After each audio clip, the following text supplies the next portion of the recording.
Assalamualaikum warahmatullahi wabarakatuh.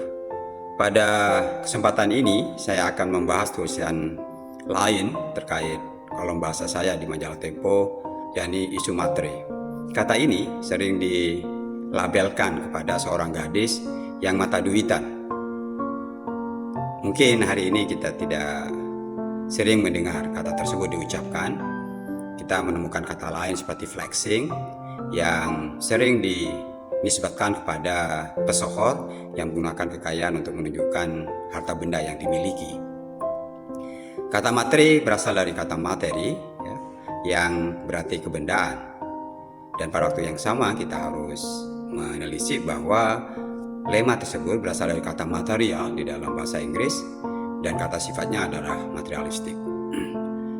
Kata ini sebenarnya sangat familiar dalam kehidupan sehari-hari. Kata material akan lebih mudah nampak di dalam pikiran kita sebagai benda konkret, sehingga kata toko material sering kita temukan di sana adalah semen, batu, besi, dan lain-lain. Tentu yang paling menarik ketika kata tersebut diberikan akhiran isme, materialisme, yang di dalam kamus Cambridge ditegaskan materialism is the belief that having money and position is the most important thing in life. Materialisme adalah sebuah kepercayaan yang memandang uang dan benda itu sangat penting dalam kehidupan ini. Tak pelak dari pengetahuan ini kita sering mendengar kaum agamawan mengkritik materialisme sebagai ajaran yang mementingkan hal-hal kebendaan. Dan pada waktu yang bersamaan kita juga sering mendengar para pengkhotbah mencaci maki materialisme ini di atas mimbar untuk menunjukkan bahwa ateisme itu adalah sebuah aliran yang patut untuk dikutuk di panggung agama. Tetapi yang perlu kita persoalkan adalah apakah betul materialisme itu adalah musuh agama. Sementara pada waktu yang bersamaan di dalam ajaran agama kita bahwa mereka yang akan mendapatkan pahala atau ganjaran ketika menunaikan kewajiban-kewajiban yang nanti yang paling sangat jelas kita dengar adalah pahala surga, di mana di dalamnya kita dapat payung emas, sutra, dan lain-lain yang justru itu juga bersifat kebendaan. Malah ajakan untuk bersedekah sering kita dengar dari para motivator agama itu akan dilipat gandakan, dan itu menurut saya sebenarnya adalah wujud dari kehendak-kehendak material dari manusia itu sendiri.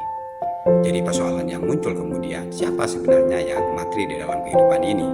Sementara kaum kiri sebenarnya sering menyoal komunikasi agama itu sering dilakukan oleh banyak kaum agamawan karena menjual agama dengan begitu sangat nyata. Misalnya air yang seharusnya itu kita asup secara gratis itu dijual hanya karena di situ ada selawat misalnya yang harganya berkali lipat. Nah, dari sini kita bisa melihat sebenarnya adalah penganut materialisme sesungguhnya itu siapa. Karena materialisme itu bukan dalam pengertian sederhana orang itu menganggap bahwa yang ada ini hanya benda.